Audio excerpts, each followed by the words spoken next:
kalsada'y parang jungle.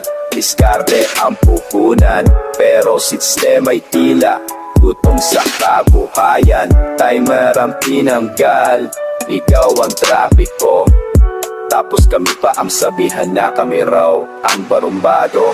High-tech ka nga pero pahirap sama sa wala kayong malasakit. Puro huli sa kamera, isang pagkakamali, dalawang araw ko tong pamilya. Ganyan ba ang hustisya? Tao'y niloloko nyo pare. Kung gusto nyong gayahin ng Amerika, ayusin nyo muna tong Pilipinas. Gawing BGC ang lahat ng kalsada bago kayo magmalinis at manghuli sa kamera.